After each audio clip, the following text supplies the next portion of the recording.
My mother-in-law called me and revealed that my wife was having dinner with her lover. The moment I heard those words, the ground seemed to disappear beneath my feet. My heart raced, my vision became a blur of fury and disbelief. I wanted to believe it was a mistake, a trick played by my own mind, but the trembling, mournful voice on the other end of the line left no room for doubt. There was no hesitation. I grabbed the keys, walked through the house as if in a trance, and before I knew it, I was on the road.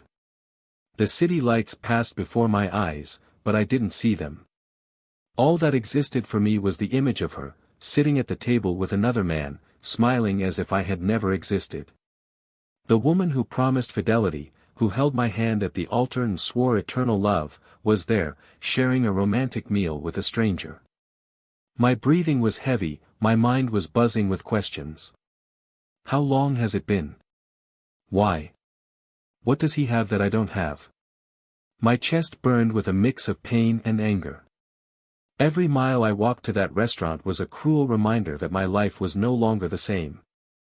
The trust built over the years, the happy moments, the complicit smiles, the plans for the future. All of that turned into ashes in the face of the brutal reality that awaited me. When I finally parked the car, my hands were shaking. My fingers tightened around the steering wheel. I took a deep breath, trying to contain the anger that pulsed inside me like a chained beast about to break free. The restaurant's glass was wide, revealing a scene that made me feel like I was being punched in the stomach. There she was. Her hair fell softly over her shoulders, her lips curved in a smile that, until then, I believed was mine alone. But the worst part wasn't seeing her with him. The worst thing was the sparkle in her eyes, that look I hadn't seen in years, the way she touched his hand on the table, the light laugh, as if she were in a perfect dream. My vision went dark. A bitter taste rose in my throat. I could have just walked away. I could have swallowed that humiliation and waited for any explanation. But no. She destroyed something inside me, and I needed to destroy something in her too. I walked into the restaurant. With each step, I felt anger building inside me like a storm about to break. The buzz of conversations around me seemed distant, muffled by the pounding of my heart. When I stopped next to their table, silence seemed to engulf the entire restaurant.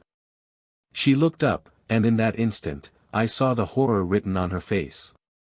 The lover, on the other hand, didn't recognize me right away.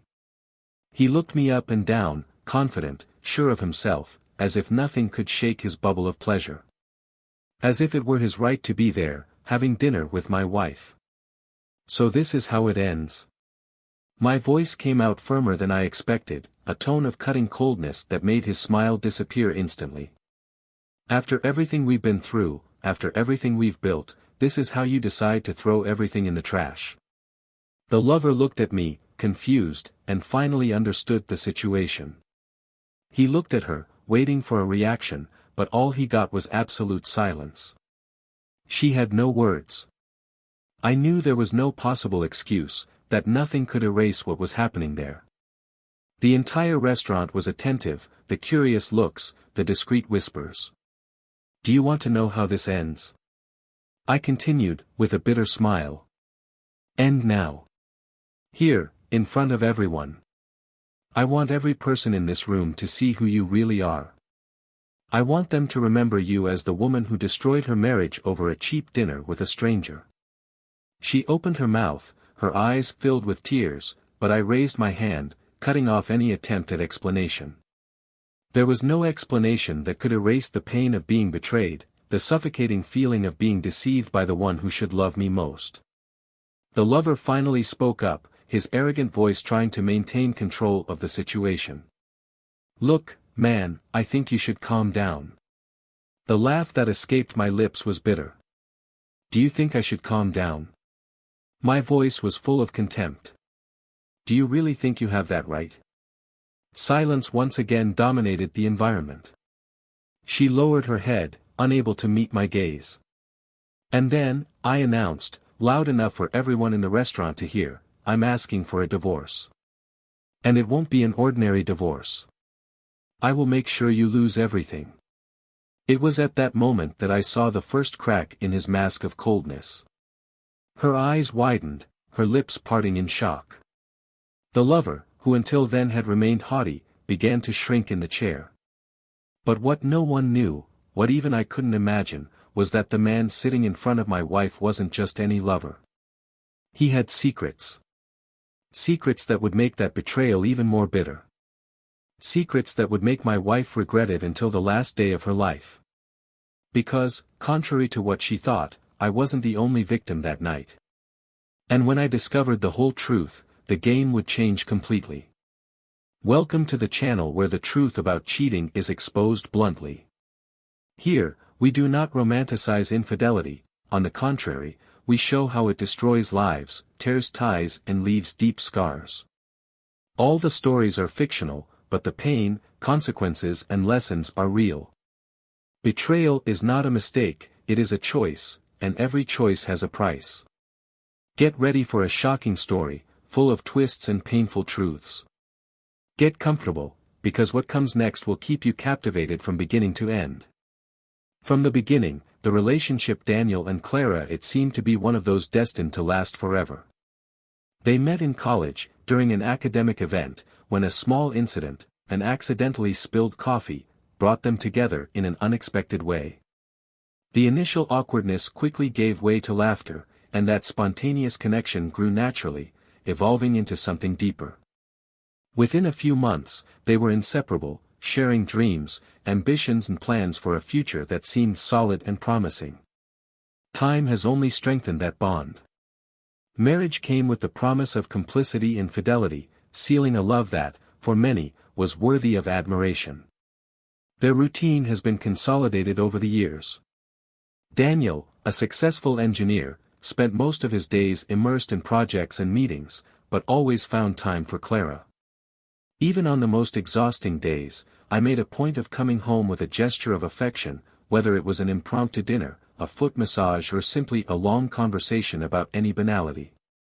He enjoyed listening to his wife talk, watching her expressions as she described the details of the day. Clara, in turn, was an intelligent and determined woman, with a vibrant look and a smile that always seemed capable of dispelling any storm.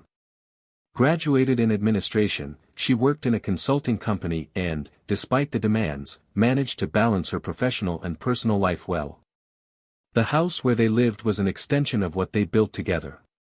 It wasn't just a place to sleep, but a space that held stories, memories and moments that defined who they were as a couple.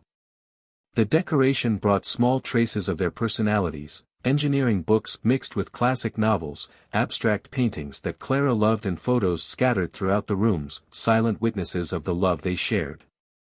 In the kitchen, a small chalkboard hanging on the wall bore handwritten messages, reminders, sweet notes, and plans for the weekend. Daniel often left little surprise notes there for Clara, who responded with drawings and hearts scribbled in a relaxed manner. They were details, seemingly simple gestures, but they carried meaning. Their lives flowed smoothly, but, like any couple, they had their challenges. The routine was sometimes exhausting, tiredness accumulated, and the conflicting schedules created gaps that both tried to fill in the best way possible. There were moments of prolonged silence, nights when one of them would fall asleep on the couch before they could exchange deeper words. But at the end of the day, they were still there for each other. Weekends were the times when they tried to make up for lost time during the week. They would often go out to dinner, explore new restaurants, or simply watch a movie curled up on the couch. In the eyes of friends and family, they were a stable couple, one of those unions that seemed to be unshakable.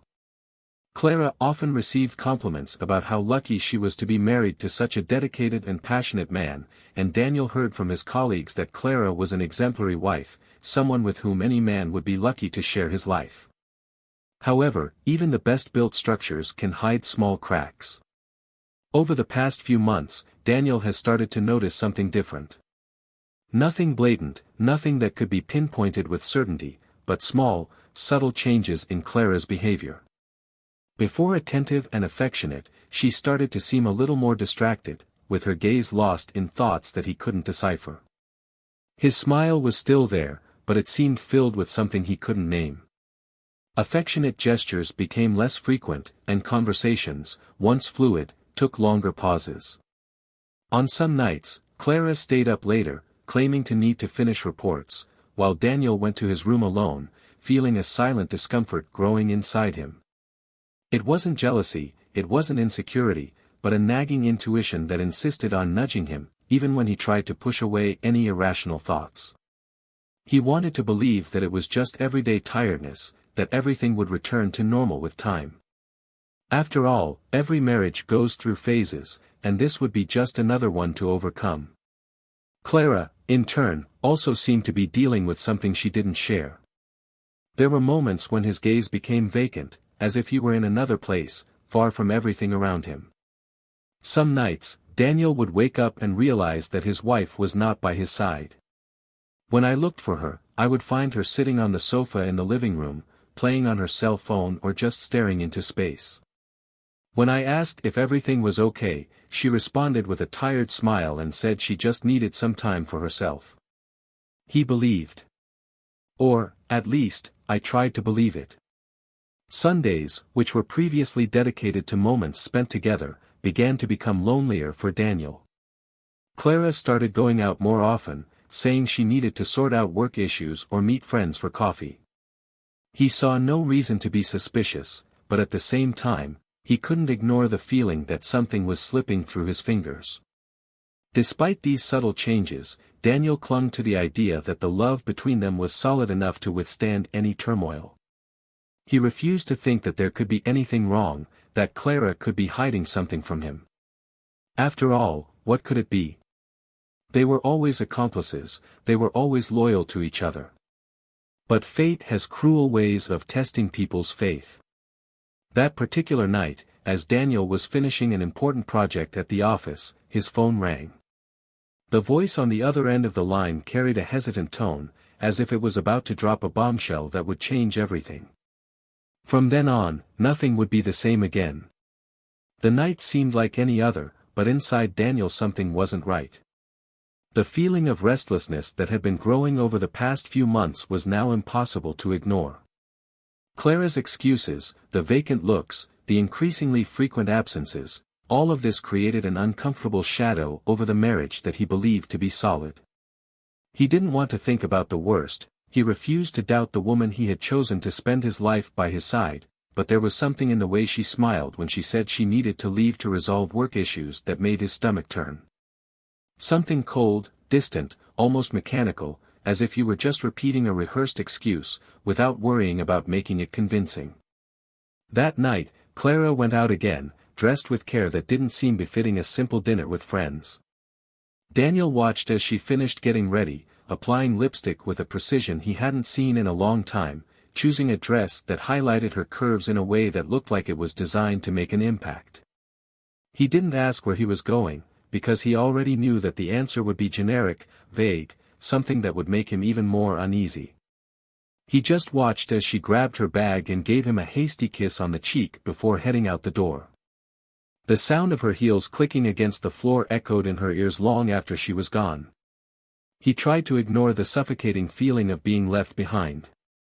He tried to convince himself that he was exaggerating, that he was creating scenarios that didn't exist. But something inside him screamed, like a deafening alarm that could no longer be ignored. Without realizing it, his fingers were already closed around the cell phone, dialing his mother-in-law's number. The call answered after a few rings, and the voice on the other end carried a hesitant tone, as if it already knew what was coming. The silence that followed was worse than any response. The long, heavy pause, filled with something that didn't need to be said in words. And then, confirmation came, like a dry blow to the chest. His mother-in-law hesitated before speaking, but when she spoke, each syllable seemed to drive a sharp blade into him. Clara wasn't with friends. I wasn't working. I was in a restaurant, having dinner with another man. A man who, according to her mother, was not the first time he had accompanied her. The pain came like a punch to the stomach, stealing the air from him. For a moment, he wanted to doubt, wanted to believe that it was a misunderstanding, that his mother-in-law was wrong. But everything inside him knew the truth. All the little changes, the strange schedules, the moments of distraction, everything was leading up to this inevitable moment. The world around him lost focus, becoming an unimportant blur. There was only one thing to be done. The path to the restaurant was covered in silence, but inside a storm was brewing. The blood pounded in his ears, his fingers gripped the steering wheel hard enough to make them hurt. With each kilometer traveled, the image of Clara laughing with another man, holding hands on the table, became clearer, more painful. He wanted to be wrong. God, how I wish I was wrong. But when he stopped the car and looked through the restaurant's glass, he saw exactly what he feared most. There she was, smiling in a way he hadn't seen in a long time. The bright gaze, the way he tilted his head slightly as he listened to the man in front of him, the fingers that touched his in a casual but intimate way. The world seemed to stop for a moment, suffocated by the weight of reality. He didn't need any more proof. I didn't need to hear excuses or justifications. The truth was there, wide open, as brutal as a well-aimed blow to the heart. Clara didn't see him. She was too immersed in the moment, too involved in the presence of that man who, apparently, had been part of her life for longer than Daniel dared to imagine.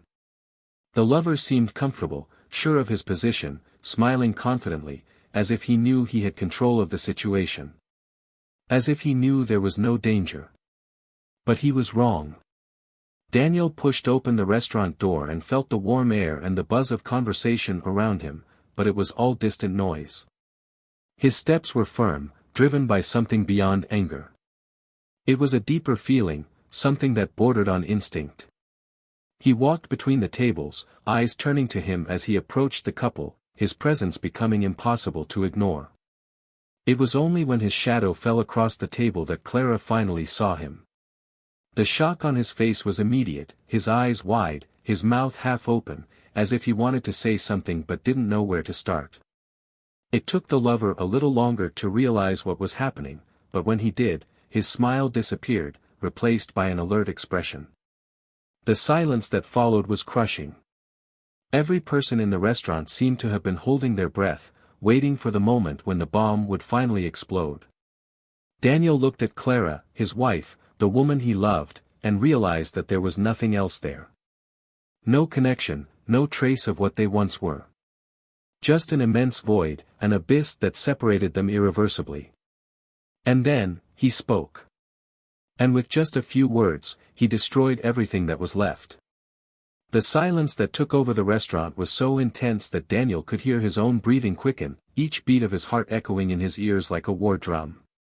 Clara remained motionless, her eyes wide, her lips trembling, while the man sitting in front of her now looked uncomfortable, shifting restlessly in his chair. The other customers tried to hide it, but the atmosphere carried such palpable tension that not even the clinking of cutlery could break it. Daniel looked at his wife's face for a long moment, looking for something that would give him some explanation, anything that would justify that betrayal exposed in front of everyone, but all he found was hesitation. A hesitation that somehow seemed to be much bigger than just blatant infidelity. He crossed his arms, holding her gaze, waiting for her to say something, anything other than the silence that only made everything more unbearable. Then, Clara tried to open her mouth, but her voice failed. She took a deep breath and, for a brief moment, looked like she was about to beg for understanding, but there was nothing there to understand. "Say something," Daniel murmured, his tone low, but filled with something dark. The man sitting at the table finally spoke, clearing his throat and straightening his posture, trying to regain the dignity he no longer possessed. "I think it would be better to resolve this another way, away from here." Daniel looked away at him, and anger exploded like a spark hitting gasoline. "And who the hell are you to tell me what to do? Do you have any idea who I am? Whose is she? Or did she sell you a different story?" The man hesitated, and for the first time he seemed to realize that he might not have as much control over the situation as he imagined. He glanced at Clara, as if expecting her to say something that would alleviate the unfolding disaster. But Clara remained motionless, as if her body were there, but her mind was trapped elsewhere, in another story, in another truth that had not yet been revealed. You don't owe me anything. I'm nobody to you, Daniel continued, his voice lower now, almost cold, but she. His gaze returned to Clara, and there was everything. Pain, hurt, anger, disappointment. You owe me everything. Clara shuddered, as if the coldness in his voice was more difficult to bear than any scream he could utter. I can explain, his voice finally came out, but it was weak, almost a whisper. Explain. Daniel laughed, but there was no humor in his expression. Explain what? That you betrayed me. That while I thought we were building something together, you were here, pretending to be someone else. It's not that. Clara replied, her voice breaking, but Daniel raised his hand, interrupting any justification before it could be said. He arrives. I already understood everything I needed to understand. He turned, ready to leave, ready to put an end to that chapter of his life, but then something in the expression of the man next to Clara made him stop. There was an uncomfortable gleam in his eyes, something that didn't look like fear or guilt. Something different. Daniel frowned, realizing that there was a detail in that story that had not yet been revealed. A detail that Clara tried to hide with all her might, but which now, faced with inevitable ruin, was about to escape. Wait, Daniel said, looking fixedly at Clara. What else are you hiding? She froze. And in that instant, he knew. Her breath caught in her throat, her hands visibly shaking on the table. The man next to him swallowed hard, looking away, as if he were an accomplice about to be unmasked. Daniel took a step forward, his mind buzzing with possibilities. What could be worse than betrayal? What could make Clara seem so desperate, so terrified that she would rather he just walk away without knowing? Then, as if time itself had folded in on itself, everything fell into place. Daniel narrowed his eyes, looking from the man to Clara, and his voice came out slower, more calculated. How long have you known each other? Clara didn't respond, but her expression gave everything away. Daniel felt a knot form in his stomach, a terrible feeling growing inside him. The loose pieces fit together one by one, forming a puzzle that he had never tried to put together, because he never imagined he would need it. Tell me something, his voice was lower, almost like a venomous whisper, do you think I'm an idiot? Clara lowered her gaze, and that was enough to confirm everything. Daniel laughed, but it was a laugh filled with disbelief and disgust. You're not just cheating on me, are you? She still tried to deny it, tried to mumble something nonsense, but there was no way out. You, Daniel pointed to the man in front of him, and then looked at Clara, you already knew each other before all this, didn't you? This isn't just any betrayal. That's when he saw the truth in her eyes. Whatever that secret was, whatever was buried in the past, it was much bigger than just an adventure. And then, in a moment of despair, Clara broke the silence. And what she said changed everything. Daniel. Clara's voice trailed off, and she swallowed hard, her eyes teary, her chest rising and falling irregularly, as if each breath was an internal battle. The surrounding restaurant seemed to disappear, the people were now just faceless figures, while the truth hovered between them, heavy, suffocating. The man next to her said nothing, just looked down, gripping the edge of the table tightly, as if he was waiting for the inevitable impact of the explosion that would follow. Daniel didn't blink, his gaze sharp as a blade, demanding something he knew he wouldn't like to hear. But now he needed it. He wouldn't leave without knowing. It says. Now. Clara took a deep breath, closed her eyes for a moment and then released the words that seemed to have been trapped for a long time. He has always been in my life, Daniel. Daniel's stomach dropped. Every muscle in his body tensed. His mind tried to process the meaning of those words, but growing anger clouded any attempt at logical reasoning. What do you mean by that? His voice was low, but dangerous, loaded with something dark that made Clara shudder. She hesitated, but there was no longer any escape. He is my ex-fiancé. Shock went through Daniel like a sharp blow to the chest. For a moment he thought he had misunderstood, that his mind was playing a trick, but then he looked at the man sitting in front of Clara and saw it. She saw on his face the silent confirmation that this was the truth. "You're what?" Disbelief overflowed in his voice. Clara ran her hands over her face, as if trying to remove her anguish, but it was useless. "Before I met you, before everything. I was his fiancée. We were going to get married." Daniel felt as if the ground had disappeared beneath his feet. The world revolved around that revelation, and he wondered how, in all those years, he never knew. Like you never even suspected. How could she hide something like that from him for so long? And you never thought this was important enough to tell me? His voice was full of venom. I buried it. I swore it was part of my past. I loved you, Daniel. I never wanted you to know. Did you never want me to know or never want me to find out? Her silence was the worst response. The man, who until then had remained silent, decided to speak, his voice carrying a tone that Daniel hated the moment he heard it. "Daniel, I understand that this comes as a shock, but, you don't understand anything," Daniel interrupted, his anger finally boiling over. "You have no right to say anything. You knew who I was this whole time, didn't you?" The man looked away for a second, but didn't deny it.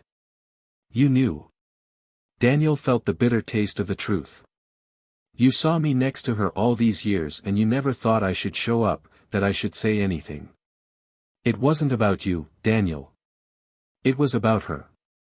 And yet, somehow, you two ended up here. Together." Clara tried to intervene, her voice now pleading.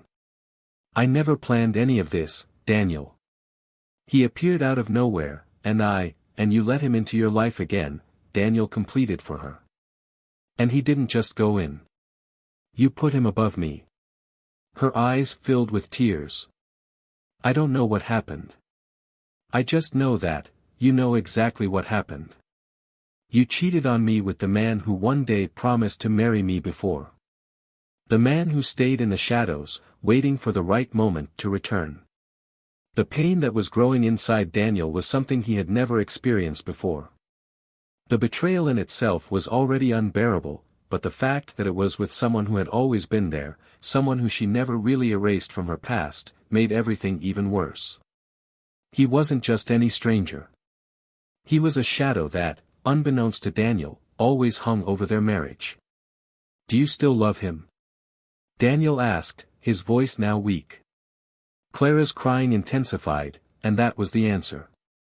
Daniel felt a suffocating lump form in his throat. He knew that if he stayed there a second longer, his anger would turn into something he didn't want to be. Then, without saying anything else, he turned his back and left. The cold night air hit his face as he left the restaurant, but it did nothing to ease the chaos inside him. He walked aimlessly, his hands shaking, his mind a storm of thoughts that refused to organize themselves. He wanted to scream, he wanted to punch something, he wanted to erase the last minutes of his life, but he knew he couldn't.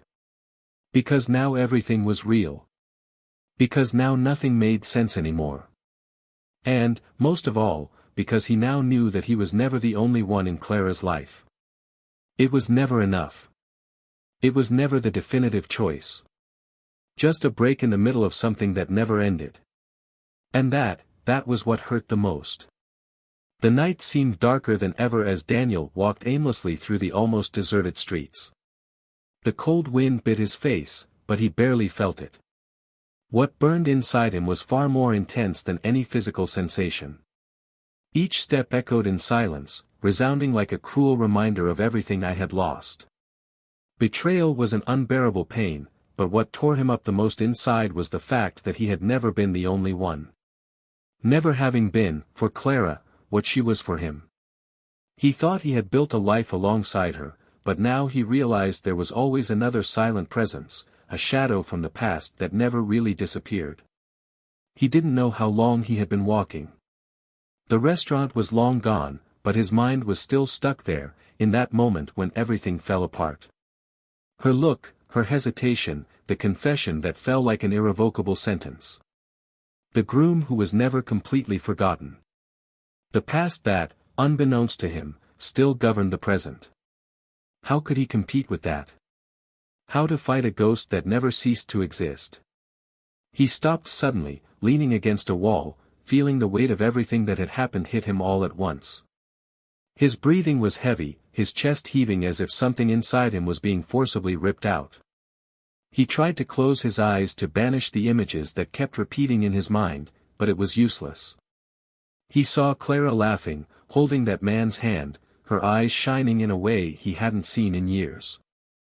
No matter how much he tried to deny it, it was obvious. She never looked at him like that. The phone vibrated in his pocket, interrupting his thoughts. For a moment, he hesitated to answer. Part of him already knew who he was. And he was right. Clara's name shone on the screen, insistent, as if there was still something to say, as if there was something that could be fixed. But there wasn't. He squeezed his eyes shut, feeling the anger rising inside him again, before finally answering. "What do you want?" The silence on the other side lasted longer than he expected.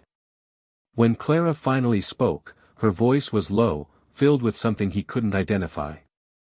"I didn't want it to end like this." Daniel laughed, but there was no humor in the sound. "No. And how did you want it to end, Clara? Did you want me to find out another way? Or is it that, deep down, you never wanted me to find out?" I don't know what to say. Don't you know? Maybe because there is nothing to say. You've already said everything you needed to. I was never enough for you, was I? She sighed, and he could almost see the expression on her face, that belated guilt that now made no difference. "That's not it, Daniel. You've always been. I've always loved you. But never like he loved." Her silence confirmed everything. "That's what kills me," he continued, his voice lower now, almost a whisper. "It's not just betrayal. It's not just the fact that you were with another man. It's the fact that, deep down, I was never your first choice." "Don't talk like that. How do you want me to say it, Clara? Do you want me to pretend like none of this happened? That this pain will disappear just because you are sorry?" "I don't know what to do," she admitted, and this time there was something different in her voice. It wasn't just guilt. It was fear. Daniel frowned. "What are you afraid of?" She hesitated. I put myself in a complicated situation." He felt a shiver run down his spine. "How complicated?" More silence. And then, she finally spoke. "He's not who you think he is." Daniel felt his blood run cold. Something about the way she said it made his stomach turn. "What are you talking about, Clara? I need to see you. I need to talk to you, please." He gripped the phone tighter, feeling frustration pulsing through every muscle in his body. "You lost that right. Daniel, please, it's not about us." There was a desperation in her voice now, something that made his heart race in a strange way. "So what is it about?" She hesitated again, but before she could respond, there was a muffled sound on the other end of the line, followed by what sounded like a restrained scream. And then, the call dropped. Daniel stood still, holding the phone to his ear, feeling an icy sensation spread throughout his body. Something was wrong. Something very wrong. He looked around, trying to organize his thoughts, trying to understand what he should do. But deep down, I already knew. He had no choice. He took a deep breath, put the phone in his pocket and started walking back. Because, like it or not, there was still something I needed to discover. And he wouldn't rest until he knew the whole truth. Daniel felt the cold of the night intensify as he walked, his mind buzzing with thoughts that ran over each other illogically. Clara's abrupt call still resonated in his head, and a part of him tried to convince himself that it wasn't his problem. But there was something in her voice, something he had never heard before. It wasn't just regret or guilt, it was fear. And this fear made him question what was really happening. He quickened his pace, his hands clenched at his sides as he tried to ignore the feeling that he was heading towards something that would change everything again. You shouldn't be doing this. Not after all. But even though he wanted to walk away, something was pulling him back, as if the truth hadn't yet been completely revealed. And he needed to know. I needed to understand where this story was going. When he arrived at the street where Clara lived, he noticed that the light in the living room was on, but the curtains were closed. Her car was in the garage, but something seemed wrong. The front door was ajar, a small crack illuminating the entrance step. He paused for a second, feeling a shiver run down his spine. He pushed the door open slowly, trying to prepare himself for anything. The silence inside the house was almost suffocating. His eyes scanned the room, searching for any sign of Clara. And then, he saw her. Clara was sitting on the living room floor, hugging her knees, her face pale and her eyes wide, as if she had just seen a ghost. The phone was still in his hand, the screen dark. She was shaking.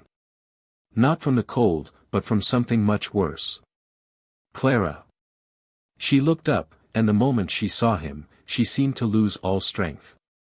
Her body collapsed against the couch, as if she had finally allowed herself to give in to her panic. Daniel, his voice was weak, almost a whisper. He approached, feeling a rising tension within him. What happened? She took a deep breath, trying to control the sobs that threatened to overwhelm her completely. He was here. Daniel's stomach dropped. What? He was here, Daniel. He entered. She covered her face with her hands, unable to continue. Daniel felt a different anger rise within him. It wasn't the same as what she felt in the restaurant. It wasn't just the fury of a betrayed man. It was something more primitive, more instinctive. What did he do to you? Clara shook her head quickly, her eyes filled with a terror he had never seen before. He wanted to take me with him. He said that now that you knew, there was no reason to hide it anymore. He said I had to leave with him. Daniel felt his breathing quicken. Did you call the police? Clara hesitated. He threatened me. He said if I called the police, I would regret it. Daniel's blood boiled. He ran his hands through his hair, trying to control the anger rising in his chest. And you thought calling me would be the solution? I didn't know what to do. Clara stood up suddenly, her voice now filled with despair. I knew you hated me, that you would never want to see me again, but I had no one. You're the only person he fears, Daniel. He frowned. Does he fear me? She nodded slowly, her eyes fixed on his. He always knew I loved you. He knew that as long as you were in my life, he would never have complete control over me. Daniel felt a lump form in his throat. And now? What do you want me to do? Clara hesitated. I just wanted you to know. That he understood that it wasn't just a betrayal, that there was something more. He closed his eyes for a moment, trying to process everything. Do you still want to go with him? She looked at him, and this time her response was immediate. No. The silence between them was heavy, charged with everything that had happened, with everything that was lost. Daniel took a deep breath. So we need to resolve this. Clara blinked, confused. What? He approached, his gaze now steady, determined. You said he fears me. So let's give him a reason why. The silence inside the house was cutting, heavy like an irrevocable sentence. Clara was sitting on the sofa, her knees together, her hands clutching the hem of her blouse while her breathing remained unstable. Daniel, standing, observed every detail, every gesture, every small tremor that betrayed the fear that consumed her. The man who was there, the man she tried to erase from the past but who was always lurking, was now no longer just a ghost of a forgotten life. He was real. He had returned, and now Clara finally saw what Daniel had already understood: it was never just a betrayal. It was a silent game where she was nothing but a pawn. Daniel crossed his arms, his jaw clenched, feeling the adrenaline pulse beneath his skin. He wanted to hate her. Maybe he still hated it. But the fear in her eyes was real. And despite everything, despite what she had done, he knew he couldn't leave her alone at that moment. "He'll come back," her voice finally came out, low, shaky. "I know." Clara looked up at him, searching for something, anything that could give her a sense of security. "What do we do?" Daniel took a deep breath, feeling the anger that had gripped him being replaced by something much colder and more calculated. "We make him regret coming back." The time that followed was a blur of tension. Clara locked all the doors and windows, her hands shaking as she checked each lock. Daniel, on the other hand, was calm, but his mind was working overtime, predicting all possible scenarios. He didn't know when the man would return, but he knew it would happen. And when it happened, he would be ready. The wait was long, and the morning dragged on with an oppressive silence. Then, just when everything seemed calm, a low, subtle noise broke the tranquility of the night. A noise coming from the back of the house. Clara held her breath, her wide eyes meeting Daniel's, and in that moment he knew, it was now. Without hesitation, Daniel walked to the back door, his body tense, his mind focused. He opened the door abruptly, taking the man by surprise. Clara's ex-fiancé was there, standing in the darkness, his expression frozen in a mix of shock and anger. "I knew you would show up," Daniel said, his voice carrying a cold tone that made the man hesitate. "Get out of my way," he growled, trying to maintain control of the situation. "You already lost this fight." The man took a step forward, but Daniel didn't retreat. The tension between the two was suffocating, a silent clash that transcended words. Clara appeared behind Daniel, her presence making her ex-fiancé laugh, as if he still believed he had some power over her. "I knew you would come back to me," he murmured, a smirk on his lips. But Clara, for the first time, didn't hesitate. "You always thought you controlled me," your voice was firm, surprising even Daniel. "But I was never yours." The man laughed, but the laughter died quickly when Daniel stepped forward, his eyes burning with suppressed fury. "You thought you could play with her, but you were wrong. And now, you leave and never come back." The man hesitated, anger replacing confidence. "What if I don't go?" Daniel smiled, but it was a cold smile, without a hint of humor. "Then you will find out what I am capable of." There was a moment of absolute silence, where everything seemed to stop. And then, as if he had finally understood that he no longer had control, Clara's ex-fiancé retreated, his gaze still full of hatred. He knew he had lost. And he went. Relief only came when the car disappeared over the horizon. Clara collapsed onto the couch, the tears she had held back for so long finally escaping. Daniel watched her for a moment, feeling something strange inside him. An emptiness. He saved Clara, but nothing changed the fact that she destroyed him before. He couldn't stay. "It's over," he said, and upon hearing that, Clara looked up, her eyes still wet. "What happens now?" He took a deep breath. "Now, I move on with my life. Without you." Clara opened her mouth to speak, but he was already leaving. She didn't try to stop him. She knew she didn't have that right. Time passed, and Daniel found a new beginning. Someone who had no shadows of the past, someone who looked at him as if he were the only choice. For the first time, he felt free. Clara, on the other hand, was forced to deal with her own destruction. The love she said she felt for Daniel was not enough to erase the mistake she made. And now, all that was left was the loneliness of those who chose wrong. In the end, the truth was clear. Some betrayals can never be fixed. And some people never get a second chance. If you've made it this far, I want to know your opinion. What did you think of this story? Comment below. And if you're not yet subscribed, subscribe to the channel for more stories like this. Here, we do not romanticize betrayal. we show its consequences. Until next time.